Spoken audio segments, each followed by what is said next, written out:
श्री संत बाळूमामा, आज हा संदेश पाहूनही दुर्लक्ष करू नको.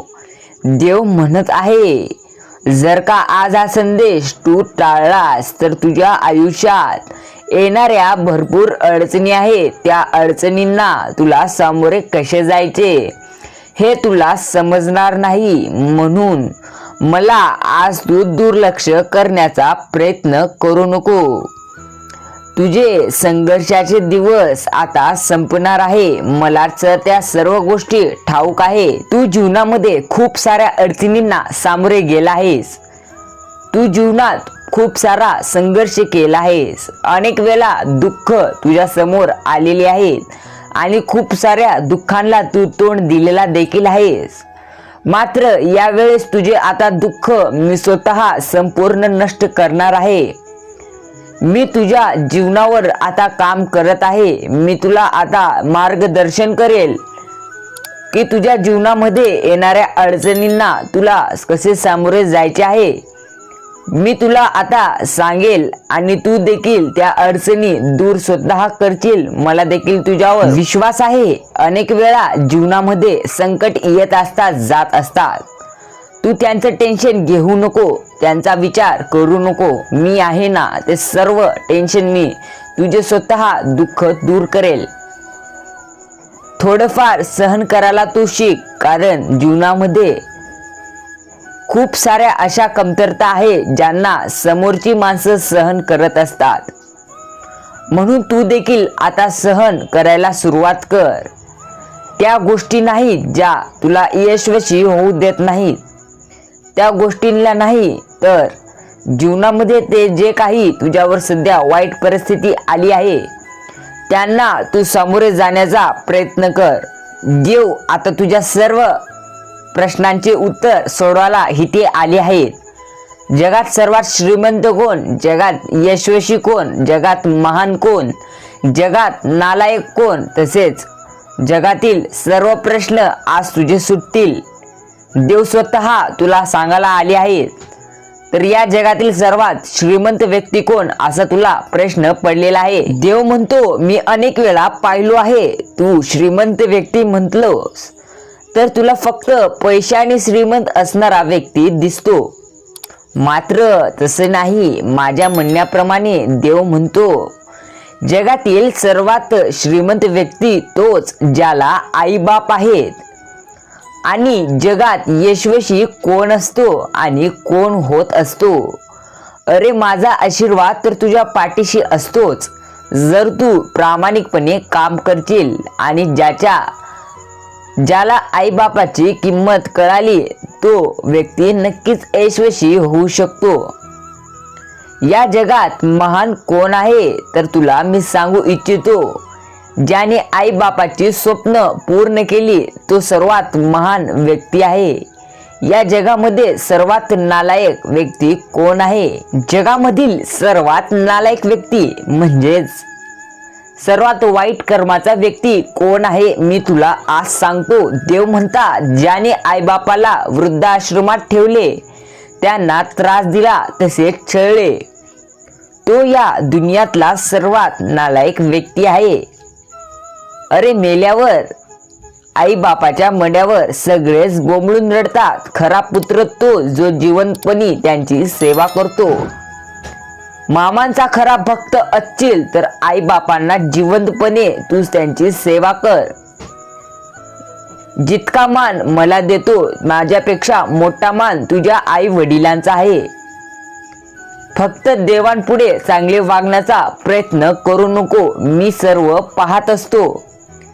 तू जितकं मला मान देतो त्यापेक्षा जास्त तुझ्या आई वडिलांना दे. जीवनामध्ये एक गोष्ट कायम लक्षात ठेव, जितका मला मान देतो त्यापेक्षा जास्त आई वडिलांना नक्कीच दे. कारण माझ्यापेक्षा मोठे तुझे आई वडील आहेत. प्रथम देव मी तुला आई वडील यांच्या स्वरूपात दिलेले आहे. ते तुझे देव आहेत.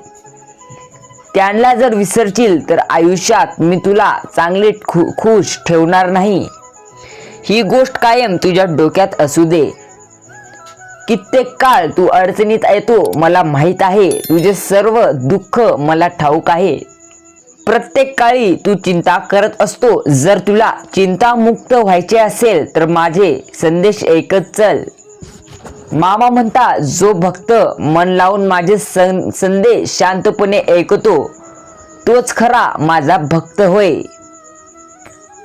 फक्त अडचणीच्या वेळी मला हाका मारू नको, तर इतर वेळी देखील मला वेळ देत चल. आयुष्यातील असे काही मिनिट, असे काही तास, नाहीतर अख्खा दिवस तू एका गोष्टीमध्ये घालतो. मात्र ज्या ठिकाणी तुझे चांगले होणार आहे, ज्या ठिकाणी तुला काहीतरी शिकायला भेटत आहे, तिथे वेळ घालायला मात्र तू मागे सरतो. म्हणून शांत मनाने एकदा माझे हे संदेश ऐकून तर बघ. जीवनातील सर्व दुःख, संकट तुझे दूर होतील. जीवनामध्ये कायम एक गोष्ट लक्षात ठेव, महाग आणि स्वस्त एक दोनच गोष्टी आहेत आणि मी ती सर्वांना दिलेली आहे. देव म्हणतो, महाग गोष्ट आहे राग आणि स्वस्त गोष्ट आहे तो म्हणजे आनंद. तू स्वतःचा राग इतका महाग कर की तो कोणालाही परवडणार नाही आणि स्वतःचा आनंद इतका स्वस्त कर की सगळ्यांना तो फुकट लुटता येईल. या दोन गोष्टी जर तुला नीट विकता आल्या तर नक्की आयुष्यात तुला कसलेही दुःख येणार नाहीत. श्री संत सद्गुरू बाळूमामा म्हणतात, नदी, विहीर, तलाव यामध्ये बुडून कोणाचाही मृत्यू होत नसतो. म्हणजे याचा अर्थ असा झाला, देव म्हणतात, नदी, तलाव, विहीर यामध्ये मृत्यू होणे शक्य नाही.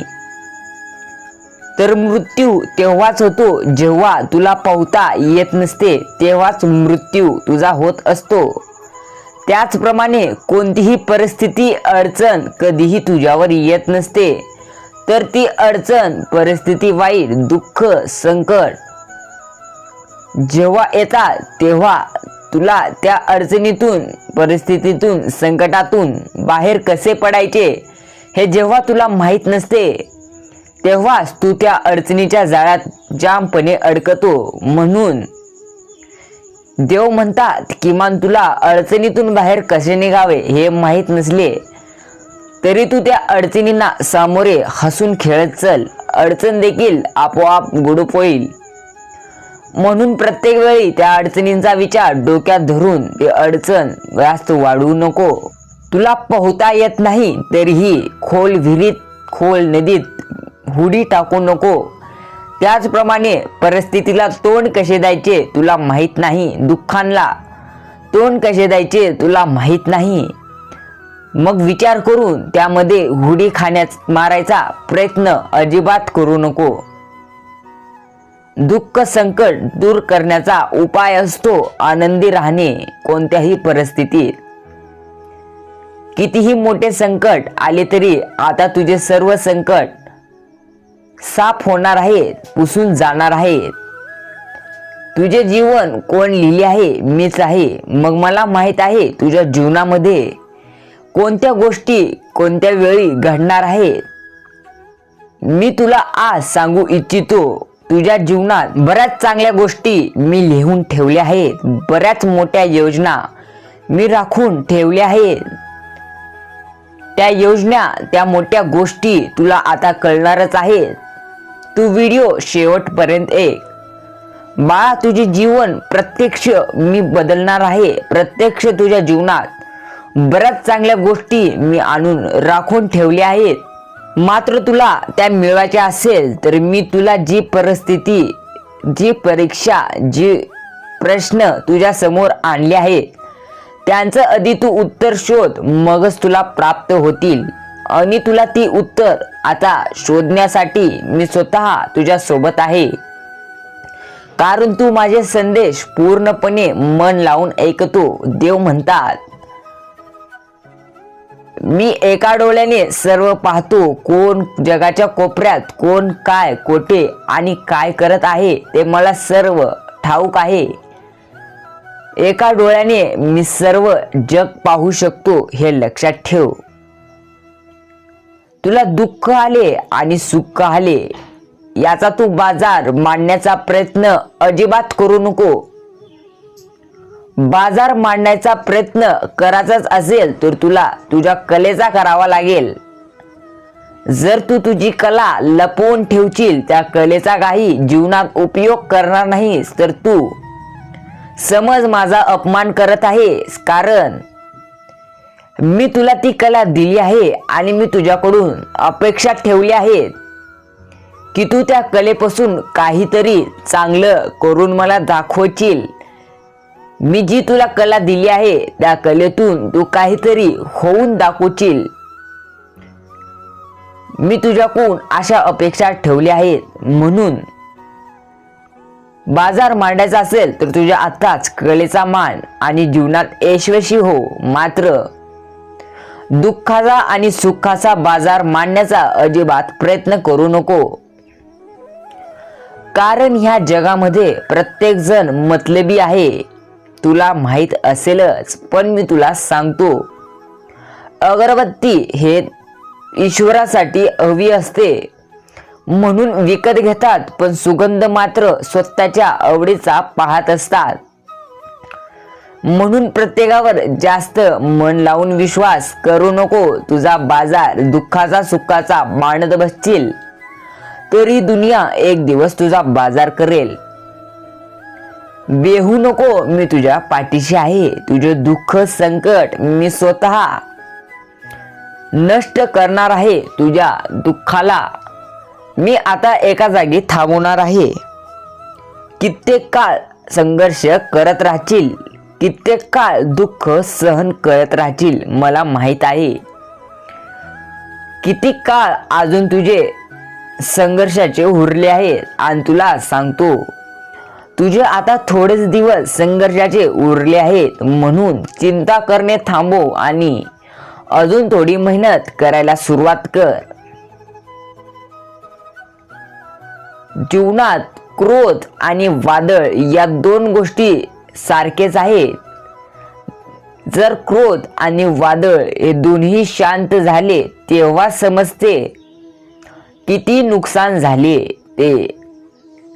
म्हणून तुझा क्रोध जास्त असेल तर तुझ्या शरीराचे देखील नुकसान होते आणि तुझ्या नात्याचेही आणि तुझ्या जीवनाचेही. जास्त क्रोधित होऊ नको. जीवन आहे तेवढ्यात मी तुला दिलो आहे तेवढ्यात समाधान मानून घे. कारण जितकं तुझ्या नशिबात मी दिले आहे तितकेच तुला मिळणार. त्यापेक्षा जास्त मिळवण्याचा प्रयत्न करायचाच असेल तर मेहनत कर, जीवापाड. मी नक्कीच तुझ्यासाठी ते सर्व काही देईल, त्यापेक्षा जास्त. मात्र तुला मेहनत करावी लागेल त्यासाठी.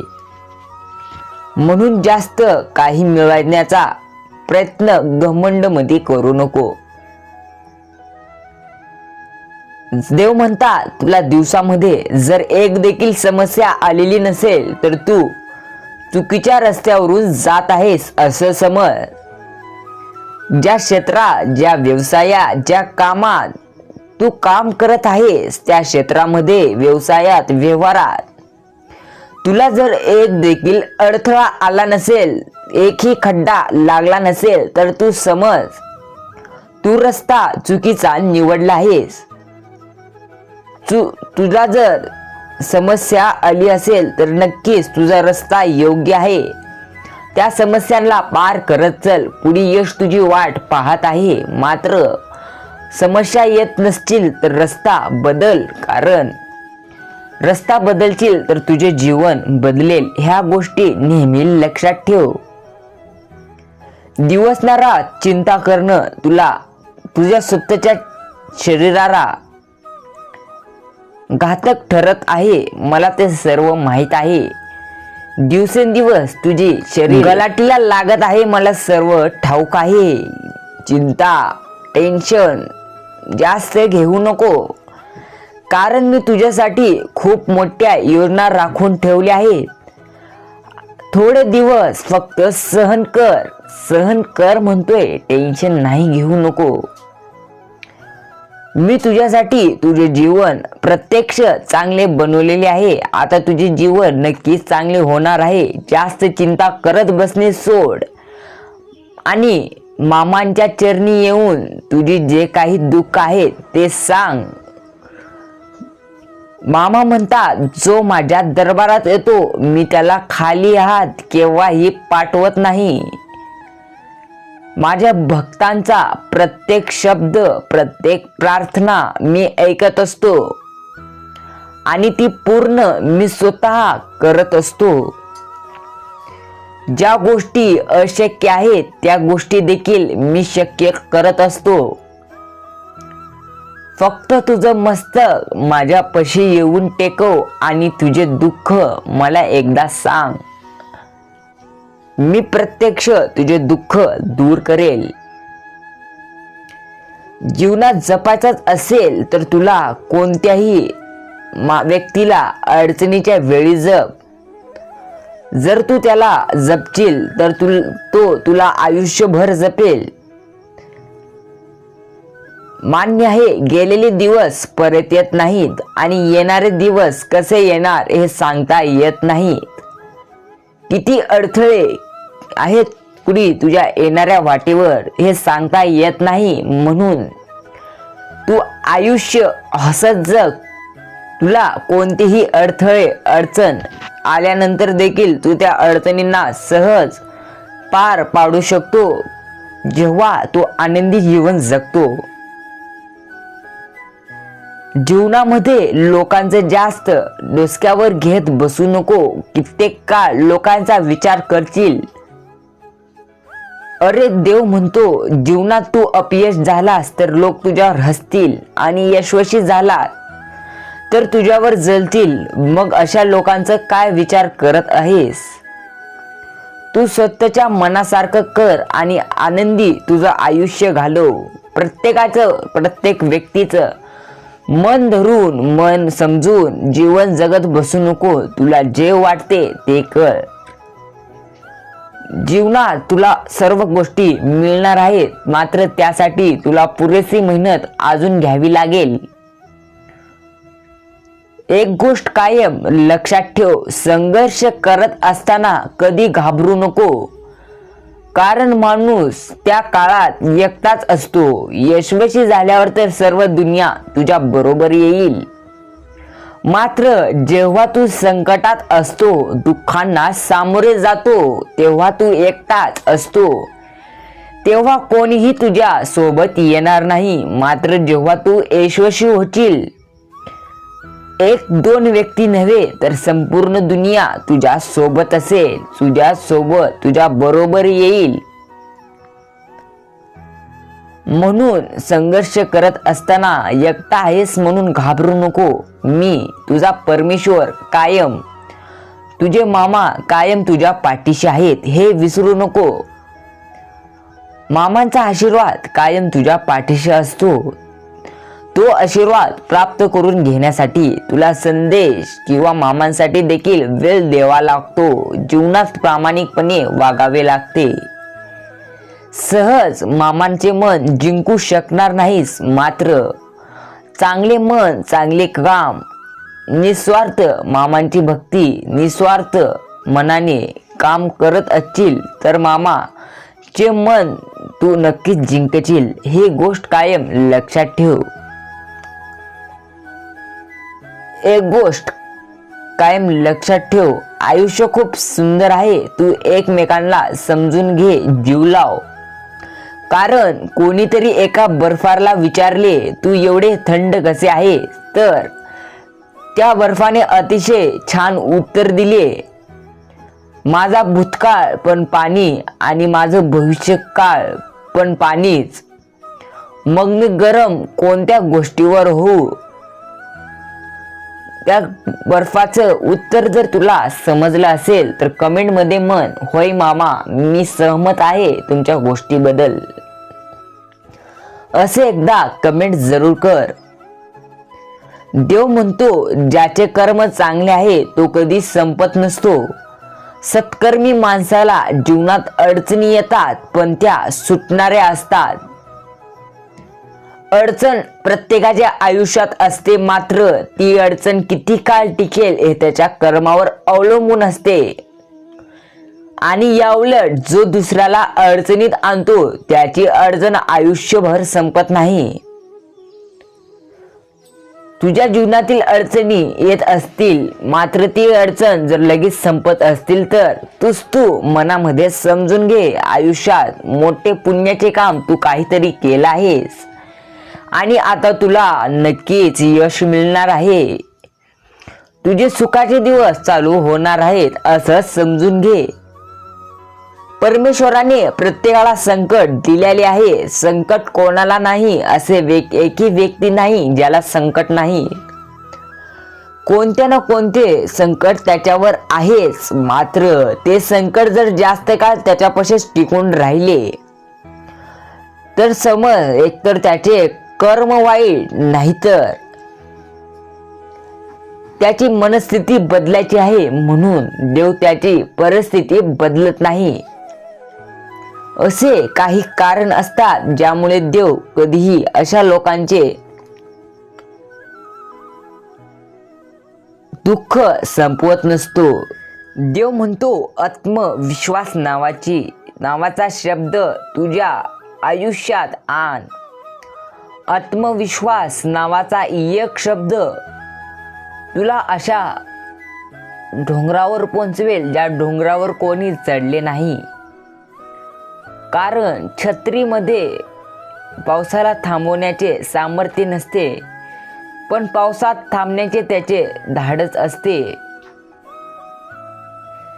आणि आत्मविश्वास यशस्वी होण्याची खात्री देऊ शकत नाही, पण संघर्ष करण्याची प्रेरणा मात्र नक्कीच देत असतो. म्हणून स्वतःवर विश्वास. कितीही मोठे संकट दुःख आले तरी आता भेऊन जमणार नाही. संघर्षाचे दिवस आहेत, संघर्ष कर. पुन्हा सुखाचे दिवस आल्यानंतर संघर्ष करण्यासाठी तडपशील, कारण मी तुला इतके सुख देईल.